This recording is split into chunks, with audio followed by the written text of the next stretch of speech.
Hello and welcome to live coverage. Um, fr- welcome to the live coverage of RPTQ in Szczecin at Paprykarz Open number 5. My name is Piotr Bomak. I'm joined here by Jędrek Schmidt. yes, some of you might know him from his stream, um, and we are underway. We have a team of some well-known Polish players, the Drakowski brothers, against a team of actually pros, led by Jan Ksandr and Dominik Prosek, Daniel Prosek. So yeah, what we are going to see is the round 5. Both teams are 4-0 currently, and given that they have to have the perfect score now, if they win this round and the next one, they probably can draw into top 8. So let's see how this plays out. Yeah, I think if they won this round, they can double draw into top 8.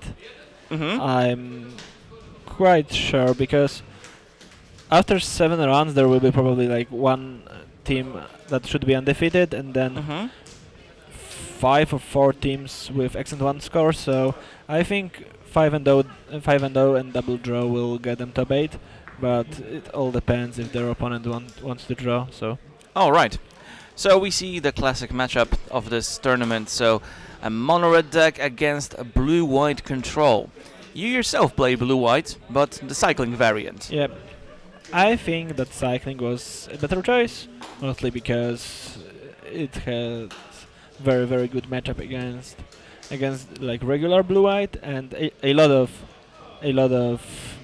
players that I saw in this tournament, even on top tables, were playing blue-white cycling instead of like regular blue-white control deck. Mm-hmm. So also the big upside in my opinion is that playing with cycling gives you different set of counter spells, so you can play blue-black alongside blue-white, Mm-hmm. which is pretty important in my opinion.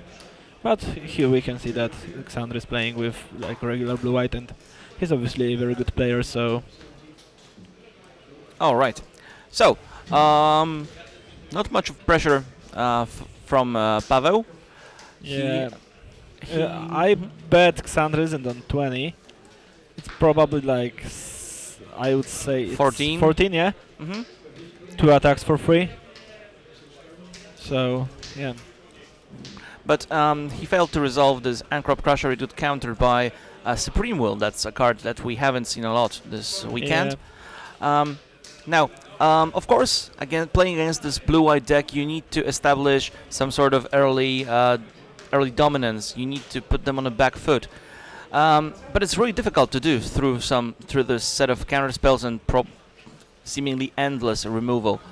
So, what can the red deck do that would really grind your gears as Okay. a blue-white? I think this is probably the most important turn of the game, because especially for like regular blue-white, not cycling deck, this is the turn when blue-white player has 4 mana, and he has Settle the Wreckage and Glimmer of Genius. So I think you definitely have to apply some pressure to him this turn, Mm-hmm. because if you just let him play Glimmer of Genius at the end of his turn, and you can see that Ksandr has Mhm. Glimmer of Genius, it just pulls them so far ahead that you should be patient when you are playing red decks in different moments, but here I don't think you can afford playing waiting game, Mm-hmm. and I really like that Paweł is playing 2 burn spells just straight up to deal even more damage with this Soul Scar Mage. Yeah. So the shock has already resolved. So Jan was at 9 with the prowess trigger that would put him down to 5. Now he's at 1 because of the lightning strike and another prowess trigger. So he really needs to find something to keep himself alive Oh, with this. Okay, this Fumigate should be good, but I don't believe that he has 5th land in his hand. Uh huh. So I think he needs to rip both Fumigate and land. We know that Mhm. he has guaranteed Fumigate. He will have 2 more looks for this land, but even with this Fumigate, the situation looked pretty dire for him, I Mhm. believe, because Paweł has probably one or 2 cards in hand, and any of the burn spells from Paweł will end this up. Skillfully, he rips land from the top of this deck. You have to be lucky like him if you want to top 8 the PD probably. Yeah, exactly. But now any burn spell, Ankrop Crusher, yeah, and is enough. Anchor Crusher is a glorified burn spell at this point. Exactly. So Jan falls short of winning this match. So we will move on to another table. Okay. And here we see who? That's something we haven't seen all day. Green decks. Yeah. Maybe not a consensus, but a pretty popular opinion was that green decks aren't very good in this format because green is a huge dog to blue-white in first game. It gets better after sideboard, but I don't think green deck is by any means favored. And also green deck is pretty soft to Goblin Chain Whirler, so it gives you pretty bad matchups against two almost certain decks in every single team, which is the Fairy deck and Chain Whirler deck. So yeah, we were considering playing like mono red, mono green, and Esper, but yeah, I don't think that playing a green deck was a very good idea. Like, it's still a very strong deck probably, but yeah, I don't like it in this format. Alright, so here we see Tomasz staring down two trashing Brontodons, the 3/4s. Pretty resilient, good stats for this format because there are lots of things that deal 3, and Cut is one of the only... Cut and Glorybringer are the only things that... And Chandra. Yeah. Chandra is pretty popular. Yep. Yeah, you can find stuff like Fight with Fire in the red deck sideboard, but it's still a sideboard card. Yeah. Yeah. Most importantly, it's good for blocking Chain Whirlers. Yeah, so it's very good against Goblin Chain Whirler. At the GP Birmingham, I was playing the blue-red control deck, and I was amazed how good Thrashing Brontodon is in this format. How good of a main deck card it is, because like this sort of naturalized effect is mostly relegated to sideboard in most decks and most formats. But in this specific format, I think it matches up very, very well against the format. So yeah, it's a very good card. So Tomasz leading this turn with Champion of Wits. We will have to ask him to move his champion to the front because of the coverage rules. Yeah, I was playing against Tomasz, not against Tomasz, but against his brother Pavel earlier, and yeah, they have this habit of putting their lands in front of their spells all the time, all three of them. Okay. So yeah, if we can correct that, that will be awesome. But yeah, so Tomasz has filtered through his draws, has improved the quality of his hand a bit. He's managed to play a Glintsleeve Siphoner, but still, those creatures do not match up well against those 3/4 Brontodons. I think Proshek is just running with this game. Yeah, especially this resilient Kenra and probably another. Oh, okay. And a Galta. Yeah, I easy don't know. peasy. I don't know what's in Pendrakowski's hand. He discarded Ganti and Glintsleeve, so I believe it is a spell because I can see him saving a land at this point. I believe he has one card in hand, maybe it's two, I don't know. But it better be good. Yeah, it better be good. He is basically on Vraska's Contempt or Bust at this point, because this Galta will trample all the way over this Glintsleeve Siphoner if he don't have anything. It was a Scarab God. Yeah, okay, and he drew two more lands. One of them is Fetid Pulse, so he's got another shot for Contempt. And it's not a Vraska's Contempt, and unless I'm missing something, he'll probably just try to play Champion of Wits, because he will want to maybe find something that he didn't thought about, but yeah, I think this game is pretty much over. It seems like it, yes. So, first time we see a green deck on coverage, and it's putting up a pretty convincing win, but we'll see how it goes after the sideboard. Because I think this is the last turn of this is a concession from Pavel, from Tomasz, basically. Yeah, just turn them sideways. It's good enough. Okay, we'll see how the matchup goes after the sideboard. And there was a Contempt on the top of his deck. How unlucky. There is always the cards you need at the top. Every single time. Yeah. Alright. That's why I'm never looking at my top card. It's the same with with my cards from Beaumont Couriers. Yeah. If I win, I can look at them, but if I don't, no, just please, Yeah. no, don't show them to me. All right, let's see how the other matches are going. Okay. So Daniel and Dominic have both picked up a game apiece for their teams. So in this brother mirrors, the Prozecs are winning against Pędrakowskis. Whoa, really? Yeah, I guess they are brothers, right? Maybe Yeah. cousins. maybe. Yeah. Okay. So But we they have look almost identical, but one has a beard and the other one doesn't. Yep. So we have a little bit of shuffle cam going on. So we've seen from the Czech, I guess, team, we've seen white blue, blue green. So Yeah. I guess the last deck is the chain whirler deck. It has to be red chain wheeler deck, and I guess it is red black because Mhm. this specific set of decks, blue white plus mono green splashing, probably just commit and maybe spell pierce, but I think it will be like commit and maybe JC's defeat Mhm. because this is how the European pros were playing at the last PD.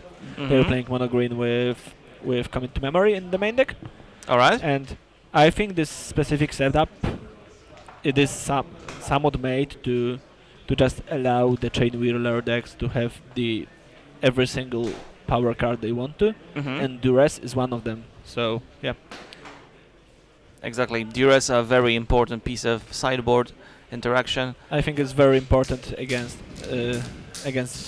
settled record decks.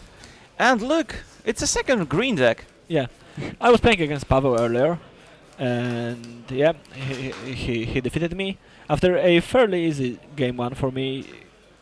The sideboard strategy for this deck is pretty impressive because they are playing a lot of cards like Lifecrafter Bistri Mhm. about the sideboard, and Pavel managed to cast Sorcerer's Spyglass, and I revealed him my hand with two Teferis. He just named Teferi, I drew the first copy. Oh wow. Yeah, so Bad beats. yeah, this green deck is very bad against blue-white in first game, but it improves substantially after sideboard. It's still probably not enough to swing the whole match in their favor, but Mhm. yeah, if they win a first game, they are very favored going to the sideboarded games. All right.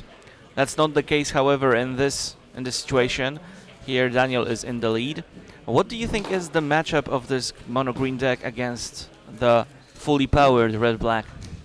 I think the most important cards right here got to be unlicensed disintegration because it is a card that prevents Galta from going insane, Mm-hmm. and you can't really like tap out against red black deck as easily as against mono red deck because mono red deck doesn't have much in the way of punishing you Mm-hmm. for tapping out.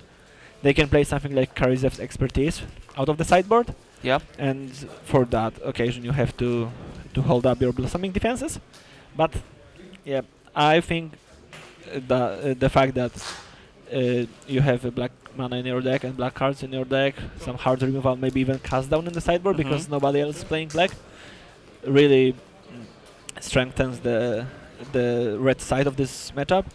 And maybe because they are playing green deck themselves, and they, as far as we can see, they are liking it, and they decided to go with it. Mhm. They are just respecting the green decks enough to play the red black deck instead of just mono red. And Pavel is severely flooding his hand all It's lands. I believe it's trips of Heship's Oasis Yep. and one forest. So yeah. And I've seen a cut to ribbons freshly off the top Mhm. for Daniel. So yeah, and I believe Daniel has Chandra as well. This game So- isn't going very good for Pavel. No, I think it's. I see the last think it's turn- little because he's dealing 6 damage to Yes. Pavel, and now he will just finish him off with Chandra. That's what's going to happen, I think. So a very quick win for the Czech team. I believe they are Czech. If I'm wrong, then Yeah, I'm very sorry. They are Czech. Okay, so a very quick win. So now if Dominik can pick up his second game against Tomasz, we are done. Yeah, we can see that in the first match, Pavel against Jan. Jan has authority of the councils on the board. Like we can see everything that's happening on the board. Oh, now we can. So, but yeah, I think authority of the councils is a crucial card in this matchup, especially when we are on the draw. When we were testing to this RPTQ, we made a mistake of not giving green decks enough credit, but we tested thoroughly against red decks, so I understand how good of the card authority of the councils is, and I think that people aren't playing enough authorities because when I'm going through the deck list in the internet, there are just so little authorities compared to what I think is suitable for this deck. Oh, and we can see that Paweł is going really aggressive with those burn spells. With the burn spells, yeah. Probably because he has Bowmat Career on the battlefield and he just want to empty his hand. So that he can refill later, yeah. Exactly. Because I believe he just drew a lightning strike. Maybe it is Hazoret because the art is similar. Okay, it is subtle. I believe his hand is like probably one lightning strike, maybe Hazoret, Karizev, I think. But yeah. But here is a pretty crucial decision. Karizev not very good staring down an authority of the councils. Yeah, it's giving.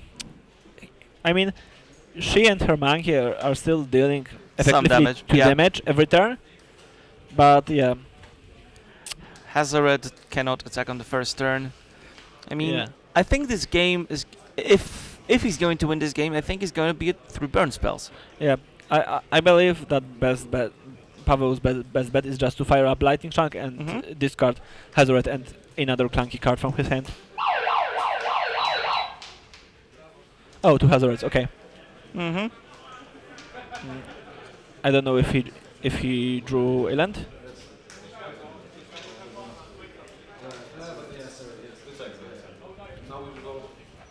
All right.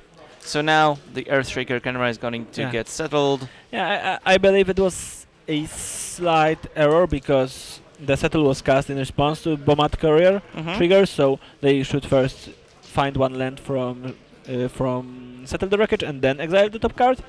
But it doesn't really matter because neither player know the setting of the cards in the library, and I think that Paweł drew into one lightning strike, one Uncrop Crusher, and one card I can't really see. But yeah, Jan, although being at 5 life, he is in a pretty good spot in my opinion. And if he can land something like Teferi or maybe an approach that he has in his hand, he will be significantly favored to win this game in my opinion. Yeah. Although he has no counters. If Paweł rips a burn spell off the top. Yeah. He already went through like 5 burn spells or 4 maybe. He cast those double burn spells 3 turns ago probably. He cast lightning strike before unloading his hand. So yeah, okay. Chandra is a very good one at this point. Yep. But still it probably will be enough against this approach because now Chandra is probably going up. Like she's definitely going up, but probably just to deal damage to Jan. And this will be a pretty interesting race. The nice thing about Search for Ascanta and approach of the second sun is that that next turn Jan can just flip. Yeah, he has 6 cards in the graveyard, so he can just flip Search for Ascanta and use it to go through 4 cards. So effectively, the second approach of the second sun will be played not 7 turns after, but like just 1 or 2 probably. So it will probably be enough to swing the race in his favor. And we can see that Jan also brought Lyra, the Dawnbringer, from the sideboard. You can see them, see her in the top of his battlefield and his graveyard. Yeah, this is the card that we had for quite some time in our blue-white deck, but we eventually decided to not play it. Mostly because it makes Fight with Fire it is significantly better because red decks are sometimes siding in Fight with Fire just to have some insurance against Settle the Wreckage, because you are giving them so many land drops with settle the record that they can freely just kick it and deal 10 damage to you. Mm-hmm. And yeah, uh, and Lyra makes that fight with fire going up from medium to good to a very very good card if you have Yep. if they line up. Oh, we can see fight with fire Yeah, exactly. right here. So yeah, But right now it will deal only 2. yeah, Pavel would love to just attack for 10, yeah. but Here we can see that Jan is going down to 7 and now 8 from this Authority of the Council's trigger.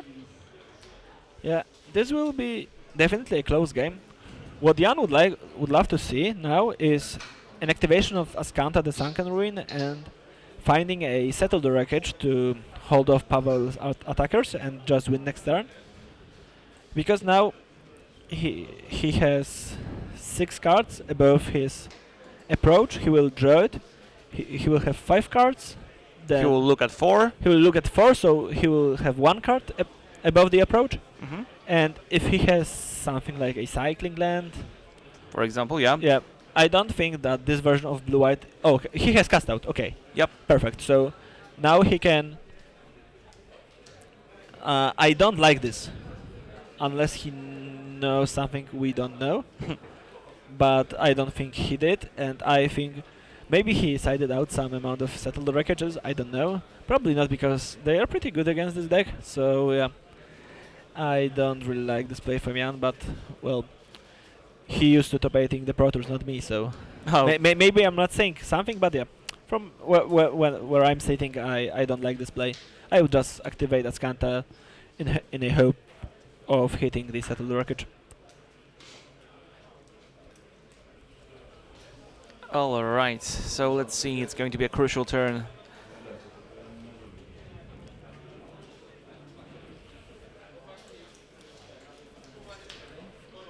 I wonder how the match between Tomasz and Dominik is going. Oh yeah, I think this is. Or maybe they are on hold, waiting for the result of this match. Oh yeah, maybe. That's true. That might be true. I think that the matchup of Tomasz versus Dominik is the most interesting Mm-hmm. because it's not a matchup we really see in this format or in like regular quote unquote standard, because Blue Black is still relatively a new deck in this like rotation of standard, because Blue Black used to be very good like in March of this year when Scarab got reigned supreme over the format. But right now, Blue Black is still like maybe an innovation even, Mm-hmm. and this is the deck that I know some renowned Magic streamers like Derek, also known as Misplayed Ginger, and Matthew Fox Mm-hmm. worked very hard over. So yeah, I think that Blue Black is the best deck in this particular format, which is standard, unified standard, Mm-hmm. and it is probably a strong contender in normal standard as well. Okay, I can see what Jan's plan was, because now he has an approach, And he squares. Yeah. his plan was just to bet that Pavel doesn't have another copy of Lightning strike. Lightning Strike. Yeah. Yeah. Just fade burn spell for 1 turn. Yeah, and particular Lightning Strike, because nothing else would have killed him, because Glorybringer or another haste threat would just came into play tapped. Mm-hmm. So yeah, and given the fact that Jan saw 2 Lightning Strikes being discarded, and you can imagine that red deck has much burn against blue white after sideboard, but yeah, I think his decision was good. In the in meantime, the Dominik hindsight. is staring at a resolved Scarab God with just a lone Deathgorge Scavenger on his battlefield. However, that's a very, very good card against Yeah. the Scarab God. Also, life totals are in favor of Dominik. Mm-hmm. He has more than twice the life total. Okay. Oh, they were switched. Okay, they aren't very good for Dominik now. So All right. yeah. Yeah, It is only reasonable because this gifted Etterborn Exactly. seems to just pump up Thomas's life total to a very safe and comfortable 24, while Dominic is staring down 3 attackers, one of which is the one of the scariest cards in Standard in Scarab God, Mm-hmm. on just 11 life. Even though this Sky Sovereign can swing something, maybe in Dominic's favor. I think at this point, with 1 card in Dominic's hand, I believe it is 1 card, Mm-hmm. and if it is a 1 card, I believe this is Resilient Kenra. It is. Yeah. I don't know if Tomek has any cards in his graveyard, in his hand, rather. Sorry. I don't think so, but yeah, this game is, I would say, slightly tilted towards Tomasz's winning. Mm-hmm. Looks like there is some miscommunication between players. Maybe I've seen some hand of the Mhm. screen intervening, All but right. it all seems to be good now. Okay, so they are both in top deck mode, basically. Yeah. A swing from Scarab God and Gifted Etherborn puts Dominique down to... Oh, 6? No? Yes? No? I don't know. Should be 6, I It think. should be 6. Yeah. And Tomasz back to 23. Mm-hmm. Okay, this is very big draw step for Dominic. Okay, A Llanowar Elf. Llanowar Elf isn't the worst because now he can deploy two creatures and just Gum up the board. gum up the board, and most importantly use this Sky Sovereign with 2 creatures, because Deathgorge Scavenger would ideally attack because of the fact that it can gain life with with its trigger. Mm-hmm. There's only 1 creature in the graveyard, and Tomasz has 4 mana available, so I believe the creature would be eaten if this is the case. Yep. But I don't think that Dominic has enough mana for playing both creatures and using the Heship's Oasis for some damage free. Mm-hmm. Oh, okay, I see what's going on. So Dominic will play Kenra. He will give +2/+2 with its trigger to itself, Mm-hmm. and he'll probably use this new 4 creature on his side of the battlefield to just crew Sky Sovereign, Mm-hmm. attack and take down the gifted Etherborn.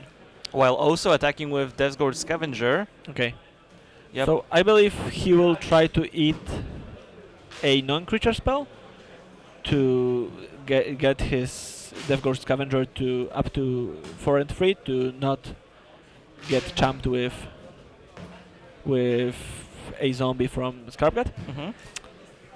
A tricky thing is that if Sky Sovereign shoots Etherborn, Tomasz can just reanimate Etherborn with Scarabgat. And gain 4 life in the And process. 4/4 Lifelink or Death Toucher Mhm. is much scarier than 2/3 is right now. Yeah. Like, this is dealing the hard way with the board state, but I think this is what Dominic got to do. Mm-hmm.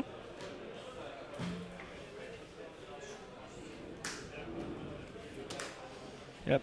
I think that this whole match developed pretty nicely after a very quick game 1 in a favor of Paweł. Mm-hmm. Now it is pretty tense match. I think Tomasz is reasonably favored to win this game, Mm-hmm. so we'll get ourselves 2 game frees. Seems And- like it, yes. Yeah, seems like it, and both of these matchups are probably pretty close. So yeah, this should be interesting. And now you see Dominic has to really he has to jump the Scarab God. This Gifted Etherborn will hit him for 4 either way, or perhaps he will find some kind of removal spell. Yeah, We'll see. yeah. Fatal push here would be lethal. We saw earlier that Mhm. that Tomasz has cast down in his deck, so Dominic goes to 1, Dominic goes to 1, Tomasz goes to 17. and I don't really see how Dominic can win this game. Maybe he will surprise us. Maybe. Yeah. Yeah, just Quick concession from Dominic after not finding much of a help. I think the last card he drew was Nissa Vital Force. After he scooped, he showed the last card, and I believe it was Nissa. So yeah, maybe she will come with help to him in the final game of this match. Yeah. You have to favor Czech team at this point because they are up 1-0 in the matches inside our match. So yeah, Pędrzakowski's brothers and Paweł Świerk now will have to pick up both games. So yeah, winning just one of those games is not enough. yeah, it will be enough. Yeah. I don't know what they are discussing right now. You want to call the judge? What's the point of this discussion? What's the point of this discussion? Well, like, I'm saying it to like third time and you're still doing it. I believe the thing is that Jan was mimicking the motion of shuffling his deck by Paweł, and I think the issue is that Okay, so we're gonna have a judge call, yeah? Jan thinks that Paweł shuffled his deck in a way that Tomasz could see what is inside Jan's deck. So yeah, these aren't players with particular stellar reputation. The Pędrzakowski's brothers and Paweł Świerk. So yeah, yeah, we could see earlier that Jan, who is usually a calm guy, was pretty angry about something. Yeah, and animated. Yeah, Yes. he animated it very vigorously. Yeah. So yeah, I think there is a judge call coming around. Yeah. Okay, so maybe in the meantime, while we wait on this, let's think. So we have this blue-green deck. We saw this Nissa Vital Force because we saw one that was exiled also in the. Okay, so we saw that there was this Nissa. Do you think that's there is it's too loud in this room? Sorry, I lost my train of thought. Do you think Nissa Vital Force will be a significant player in this matchup while being on the play? Is it too weak on the play? Is it too slow? No. I think Nissa Vital Force is the scariest weapon that Mono Green has against any kind of control deck. In this particular matter, I don't think that Blue White differs much from the Blue Black because they both have they both have 4 mana instant answer to Planeswalkers, either in Cast Out or Vraska's Contempt. So I was facing a lot of Nissa's Vital Force today, and I was very scared every single time. So yeah, I think that fast Nissa is probably the best weapon that green decks can have against any kind of control deck. Actually, when we were in Birmingham, I was playing the win-and-win match for a top 8, and or rather a match to play a win-win or maybe even draw into the top 8, and I was playing against green deck and he turned 3 Nissas me, so yeah, it was pretty scary. Okay, so I think what's going on is that Jan has an objection that Paweł was shuffling the Jan's deck in a way that he can see the cards that were inside. Alright, I see. Because now we can see that Paweł was handed a bunch of tokens by a judge, and she, I believe, the judge is Anya. She just asked him to mimic the exact motion that he was using. Okay, so now Jan will probably demonstrate his side of the story. Okay. So that's what we are seeing. Yeah. You can't really envy Paweł's position at this point. Yeah. Yes. Yeah.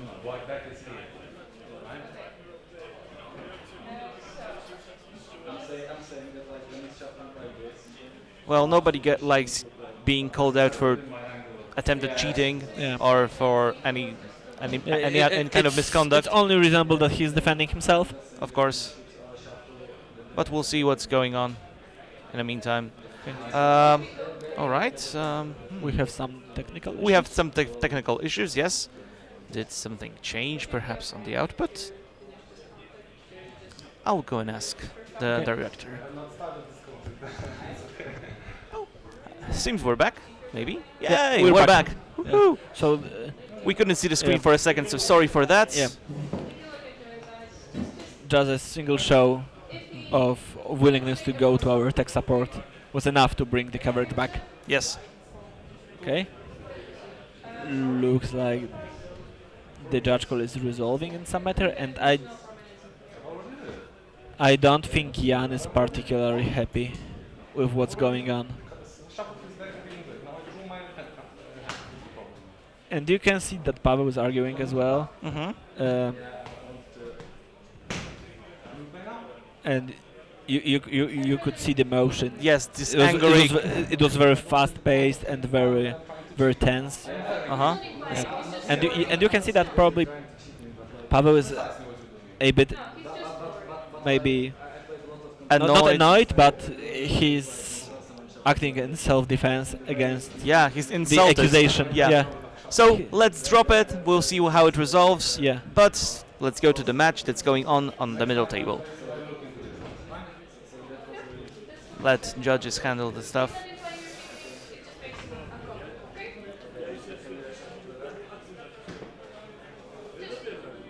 Okay, looks like we aren't going there yet. Apparently, yeah. Yeah, but I can see that they start playing, so probably we'll jump there. Right into the in a- action, yes. Yeah, in a minute. So Somebody got a warning, somebody got a time extension. Yay! yeah, Pretty usual stuff. yeah, usual judge stuff. Okay, so here we are in the middle match Fast against mana. yeah. Tomasz against Dominic. Yeah, we can see some nice board development in the early turns in the side of Dominic, and a very crucial essence scatter on Ronas, Mm-hmm. in my opinion, because Tomasz has only 4 copies of Raska's Contempt, and he can't just throw them left and right because they have to spare them for a really crucial target, like aforementioned Nissa Vital Force or Mhm. Galta. Well, probably there are no Galtas in Dominic deck after sideboard because Tomasz has so many removal, but yeah, Ronas is definitely a card that, if left unchecked, wins the game very, very quickly. So having this Essence Scatter on a draw was crucial, and we could see how crucial was the difference between Servant of the Conduit and Llanowar Elves at this point, Mhm. because with Llanowar Elves on turn 1, this Ronas would have been countered with Essence Scatter, and this game would have looked much differently. Yes, and instead of attacking with empowered Servant of the Conduit due to Resilient Kenra, Dominic decided to use up that mana to develop the Death Gorge Scavenger. He's Yeah. going to eat up his Ronas, Yeah, gain some life. I think it was a good play because blue black doesn't have much in terms of sweepers in Yeah, this format. it is as a point removal deck. Yeah, so you just have to go as wide as possible against them and just count on tempoing them out, sort of. I saw some blue-black deck lists playing cards like Yahani's expertise. yeah, Henny's expertise, exactly, but yeah, it is not very good against deck full of X-Force and Mhm. higher toughness creatures. So yeah, here I believe that Tomasz took a land, an Ether Hub to his hand because he was missing his fourth land. Now he drew 2 Ether Hubs on the row, so he's set up on this front, at least for some time. Mm-hmm. And a gifted Etherborn Yeah. for him as well. Yeah, and we can see that judges correcting The placement. the placement of particular points of his battlefield, because for like it is for a long time you can't play lands in front of spells in coverage, but I believe for like 2 months now you can't do it at any match in competitive event at higher events. It's due to unification Yeah. for the Yeah. just for a clear view. Yeah, of the for clarity basically. Yes. You can still do it on your FNM and stuff, but yeah, I don't think that it should be allowed at the FNM, mostly because it teaches bad habits. But yes, Mhm. still. And a Verdurous Gearhulk. Oh, Okay, and Tomasz doesn't have an answer to this Vergers Gearhulk. You can see that his hand is sort of clanked up. He has a negate, a Ether Hub, Torrential Gearhulk, Liliana, Death's Majesty, and I believe Champion of Wits in his hand. And the negate is like a really tough card to evaluate in this matchup because after board there are just so backbreaking non-creature spells like Nissa Vital Force, like Lifecrafter's Beastry, even Heart of Kiran can lead to a pretty fast openings of green deck. So, and we can see that this green deck is playing blue cards in particular. So you can even have negate as an answer to his answer, which is a bit too reactive probably to side it in for this reason. But yeah. I like this counter distribution because it makes sure that this gifted Etherborn dies if it blocks anything. Yeah. So I like it also because Dominic made Kenra 4/4 instead of Servant of the Conduit because he actively wants Kenra to go to the graveyard. yep, to use up that eternalized value. Yeah. So yeah, here we can see the trade between Devgor Scavenger and Gifted Etherborn, and Tomasz is falling down to 15, I would say. So to 15 or even 13, yeah, because it is 7 damage plus 2 life from Etherborn. Yeah, it was an attack for 5 effectively. And I don't know if Dominic has another energy left. I think he has, because the only energy expenditure at this point was This Devgor Scavenger? This Devgor Scavenger last turn, because Ronas was played off of just lands, and we saw a previous attack with this Servant of the Conduit. So, yeah, okay. Liliana, Death's Majesty, the play for Tomasz Pendrakowski. Let's see if he wants to reanimate this gifted Etherborn or go upstairs. Yeah, he opts for the 2/3 Death Toucher. And I think this is the correct play at this point, because usually you want to plus your Liliana when she is the most vulnerable, so when you are tapping out for her.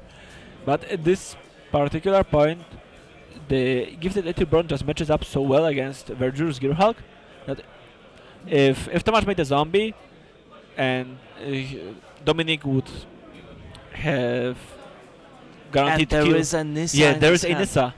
Wow. Yeah, and this Nissa will be backbreaking. If we are correct and he still has energy, I believe the last card in his hand is Galta, actually. I'm not certain, but I think it is some sort of promo card, and I can't think of any other promo card than Galta in his deck. So yeah, so here Dominic has some tough decisions, because he can either play this hypothetical Galta or kill Liliana Death's Majesty. He can't do both unless Tomasz do some very no, he can, because Liliana is on 2, not on 6. Yeah, my mistake. So yeah, he can both kill Liliana for the price of trading this Gearhulk with Etherborn probably, and play his 12 Dino. And Tomasz isn't very well suited to kill this Dino right now, so... No, he's not. Yeah. Let's see Okay. what the play is. So it's just an attack. And Okay, so Servant and Gearhulk are going to for Liliana, and okay, the mana is tapped, so it was and 4/4 and 5/5 are going to for Tomasz.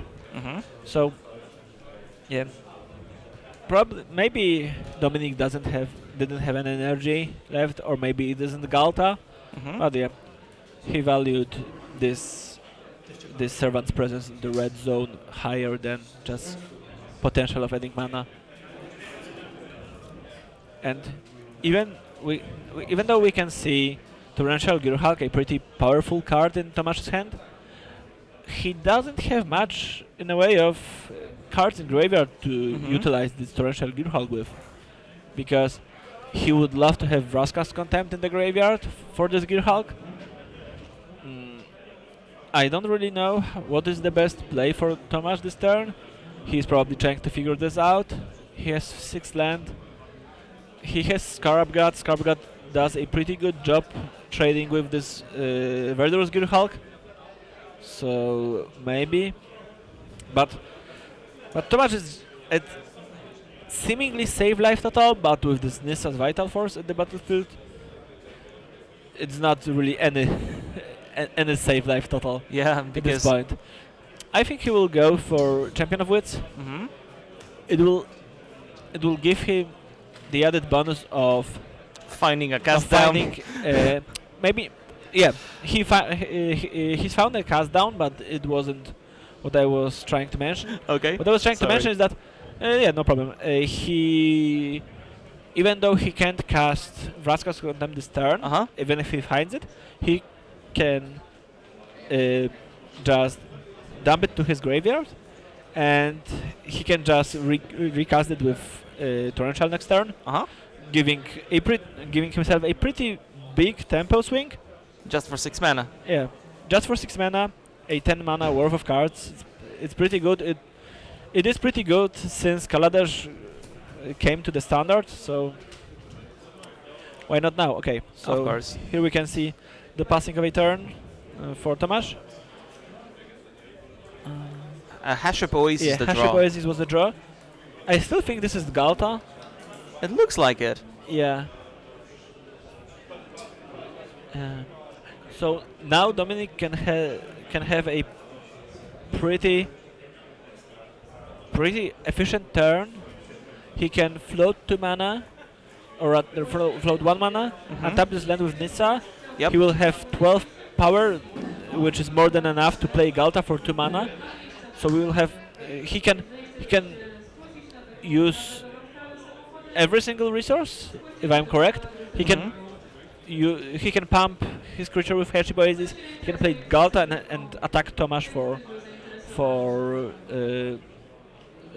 with a land for 5 damage. Mhm. So yeah, I think Tomasz's situation is very dire, and Dominic has to be a huge favorite to win this match.